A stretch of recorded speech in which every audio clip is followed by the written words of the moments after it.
बच्चे आपकी स्क्रीन पर एक क्वेश्चन दिख रहा है ना। ये क्वेश्चन जो है प्रोजेक्टाइल पर बेस्ड है, थोड़ा बहुत कोलिजन भी लगेगा। आप चाहें तो क्वेश्चन को पॉज करके वीडियो पॉज करके आप पढ़ सकते हैं क्वेश्चन के सारे ऑप्शंस। मैं यहाँ पे एक्सप्लेन कर देता हूँ क्वेश्चन क्या कहता है। एक बेटा वॉल है, वॉल के सामने एक पॉइंट है P which is at a distance of L from this wall, and from this point a ball is projected at an angle theta with the horizontal with speed u. This ball is going to hit this wall and will return, and further it will hit at some point on the ground. ठीक है। सारे option में उन्होंने point P की बात करी है कि ये पॉइंट पी को हिट करेगा या नहीं हिट करेगा। उसके लिए हमारे पास 4 ऑप्शन दे रखे हैं और एल की अलग अलग वैल्यूज़ दे रखी हैं। ठीक है, मैंने इन चारों ऑप्शन को यहाँ पर सेकंड पेज पे लिख रखा है ना, ताकि मुझे वापस से पेज के ऊपर ले जाके देखना ना पड़े।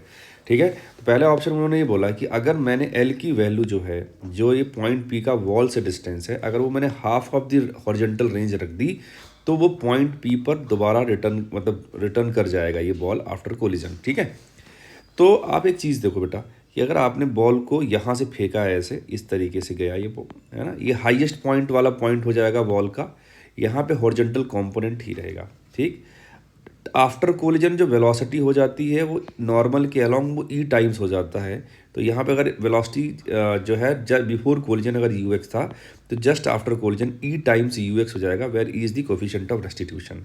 ठीक है, अगर मैं ई की वैल्यू 1 ले लेता हूँ तो आफ्टर कोलिजन वेलोसिटी क्या हो गया, यू एक्स हो गया। तो जैसा इधर का हिसाब किताब है एग्जैक्टली वैसा ही ये भी हो जाएगा। तो ये आप कहोगे कि उसी पॉइंट पर वापस आ जाएगा ये। ठीक है, लेकिन ये तब होगा जब ई की वैल्यू क्या हो जाएगा 1। ऐसा क्वेश्चन में मेंशन नहीं करा पहले ऑप्शन में, तो हम ये कहेंगे कि फर्स्ट ऑप्शन जो हो गया वो हमेशा सही नहीं है, तो ये रॉन्ग ऑप्शन हो गया। ठीक है, वो तभी सही होता जब ई की वैल्यू 1 होता। अगर ई की वैल्यू 1 नहीं है तो ये हमारा ऑप्शन गलत है। ठीक है ना। ऑप्शन नंबर बी में आते हैं, the ball will return two point P if L is less than half of the horizontal range. अब आप ये देखो, ये वाला प्रोजेक्टाइल मैंने बनाया था ऐसे, इसके रास्ते में कौन आ गया, वॉल आ गया। ठीक है, तो ये टक्कर के बाद जाएगा इधर उधर कहीं ना कहीं। ठीक है, अब आपको पता है कि अगर ये इलास्टिक कोलिजन होता है तो इस तरफ का जैसा पाथ होता एग्जैक्टली इधर वाला पाथ वैसा ही मिरर इमेज जैसा होता अगर ई की वैल्यू 1 होती, क्योंकि वो ना ऑप्टिक्स वाला आपको यहाँ पे एंगल ऑफ रिफ्लेक्शन और एंगल ऑफ इंसिडेंस वाली चीज़ पूरी फॉलो होती। ठीक है ना, तो जैसा इधर गया है एग्जैक्टली वैसे ही जाता अगर ई की वैल्यू 1 है। ठीक है, तो अगर ये पॉइंट पी था तो आपको दिख रहा है कि ये जो जहाँ गिरेगा वो पी से काफ़ी दूर गिरेगा अगर ई की वैल्यू 1 है। और अगर ई की वैल्यू आप 1 से कम करते चले आओ तो ऐसी पॉसिबिलिटी है कि ये जो पॉइंट है जहाँ वो हिट कर रहा है वो धीरे धीरे धीरे क्या हो, क्लोज होते होते ऐसा पॉइंट बन सकता है कि वो आके यहाँ पे हिट कर सकता है। सही बात है ना। तो अब उसने ये बोला है, ऑप्शन फिर से पढ़ेंगे, द बॉल विल रिटर्न, मतलब ये हमेशा की बात कर रहा है। अगर ये ऑप्शन में लिखता कैन रिटर्न तो ये ऑप्शन भी हमारा क्या होता, सही होता। बट अब ये ऑप्शन क्या होना पड़ेगा, रॉन्ग होना पड़ेगा। बात समझ में आया आपको। अब ऑप्शन नंबर सी पे आते हैं, the ball can return on the initial path if L is greater than half of the horizontal range. सही है ना। तो इसने बोला कि अब वही सेम चीज़ प्रोजेक्टाइल को हमने यहाँ प्रोजेक्ट करा है ऐसे, यहाँ पर ये बॉल आ गया है, ये दिख रहा है क्लियरली कि एल की जो वैल्यू है वो r/2 से बड़ी है।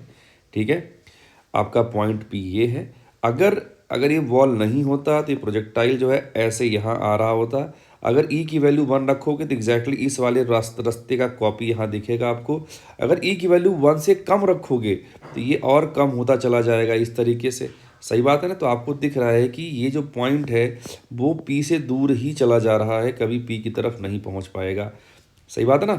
तो ये वाला ऑप्शन जो सी है उसने बोला है कैन नॉट रिटर्न, मतलब सी ऑप्शन मुझे सही लग रहा है। तो ये आंसर आपका करेक्ट हो गया। डी वाले ऑप्शन को आप चाहे तो यहाँ पे चेक कर सकते हैं, the ball will return to initial point if collision is elastic and L is half of the range. तो आप इसको चेक करिएगा, ये रॉन्ग हो जाएगा। ठीक है, तो ये आपके 4 ऑप्शन थे जिनको हमने यहाँ पे क्लियरली जस्टिफाई कर लिया है ना, वेरीफाई कर लिया। आई होप आपको समझ में आया होगा। मिलते हैं नेक्स्ट वीडियो में। Bye bye, see you.